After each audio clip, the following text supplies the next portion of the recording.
Hello, Algebra 1 students. This is a review for Standard 3A and 3B, review for additional evidence. So there's three main topics that are covered in Standard 3A and B. One of them is transformations, which is all the way back to Unit 5A and 5B. So that was actually split between two different semesters. There's also domain and range, which was Unit 5B.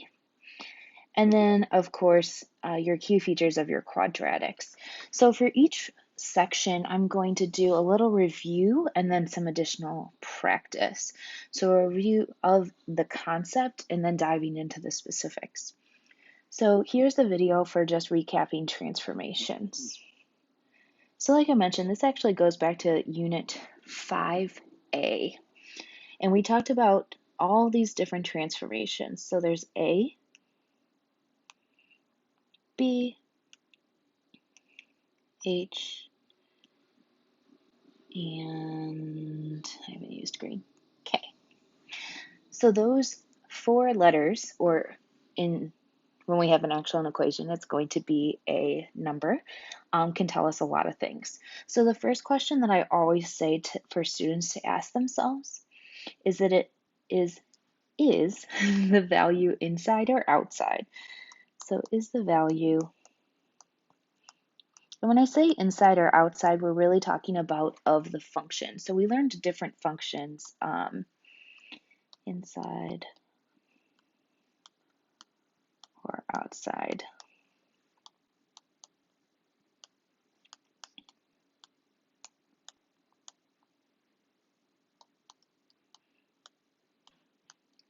So the functions that we learned, just to help jog our memories,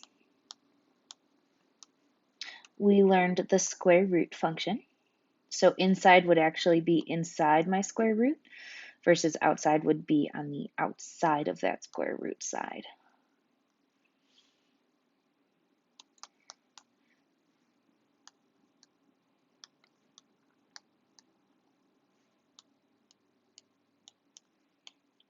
We also learned a quadratic, our favorite.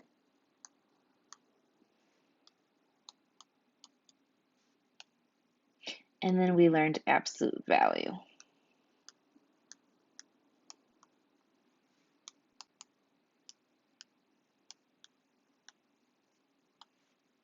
Okay. The reason that asking yourself is it inside or outside, that's going to be helpful because every value inside, I'm going to change colors, always changes our x value. And then any number outside, I've used orange, use teal, is going to change the y value. So those are helpful hints. Usually when I figure that out, I also ask myself, what's it doing in terms of the operation? So add, subtract, or multiply are three options, and that helps me figure out, am I going to add, subtract, or multiply to my x and y values? So if I focus in on just that a value, that one probably has the most things that it could tell us. That looks like purple to me. Okay. Our a value, if it's negative, that's going to change all of my y's to the opposite value. And by doing that, that's actually creating a reflection.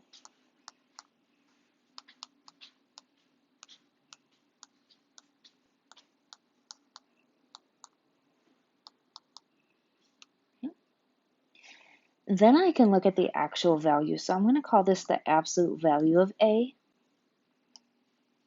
If that absolute value of a is greater than 1, that means we're going to have a vertical stretch. One key thing to remember is you can never stretch or shrink by a negative. So if you find yourself writing vertical stretch by -5, you're wrong. We can't stretch by a negative. That negative tells us a reflection.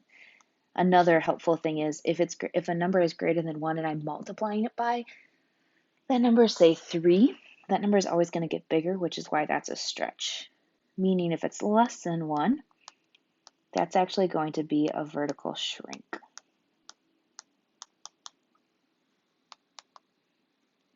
So those are our 3 options for our A values. B values were limited, especially because we are in Algebra 1. Once you get to Algebra 2, you actually learn a lot more about that B value.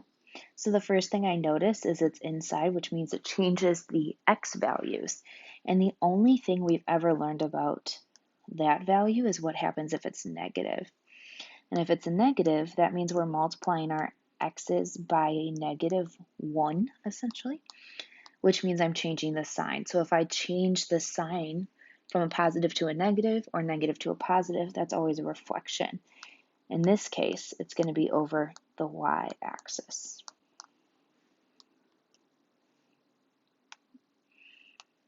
Okay. Then we have our h value.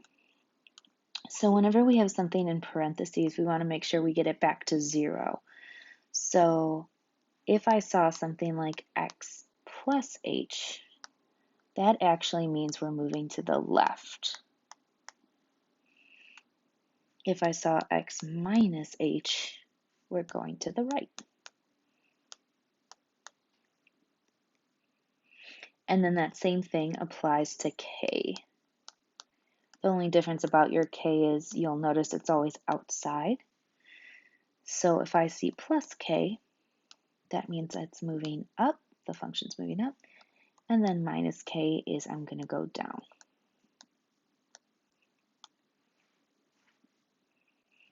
And then you'll notice that I never really talked about f. And f changes. F is actually that function. So we're going to see square root, quadratic, or absolute value there. So now we're going to practice. Describe the transformations in words of the following functions. So we always read our transformations left to right. So the first thing I see is that negative. That negative is outside, which means it's going to change the y. And anytime I multiply by a negative, that means it's a reflection.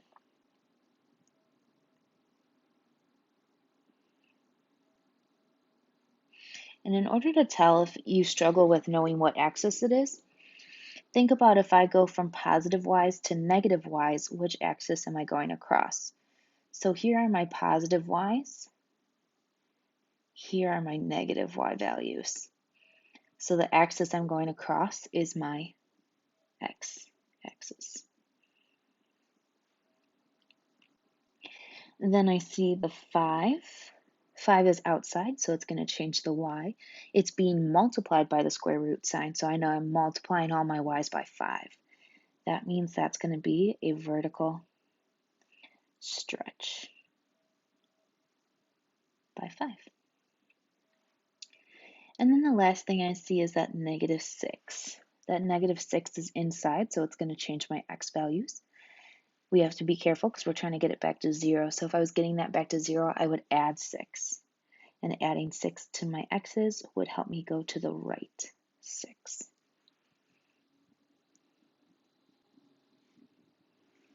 And I forgot to mention one thing about practice problems is it would be really helpful for you to pause the video, try them by yourself, and then watch the videos for the ones you need. Because remember, you're taking the additional evidence alone, so you want to make sure you feel confident. Okay, g of x equals 1/2 times the quantity x plus 7 squared minus 4. Just a friendly reminder, that means this is quadratic because it's being squared, and that's in vertex form, which we also review later. So I see the 1/2. The 1/2 is outside, so I know it's going to change the y's. It's being multiplied by the quantity x plus 7. So since it's multiplying, I'm going to think about what happens when I multiply my y values by 1/2, and that's going to shrink.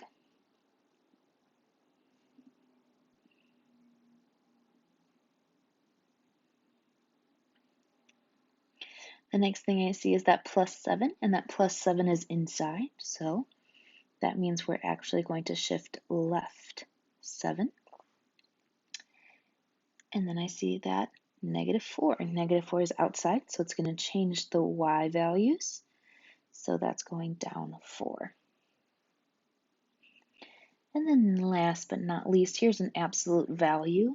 I see that negative inside. Negative inside means it's a reflection, and I'm going to change the x's. So if I think that same thing, my positive x's are here, my negative x's are here. So what axis are they going across? The y. So that's a reflection over the y-axis.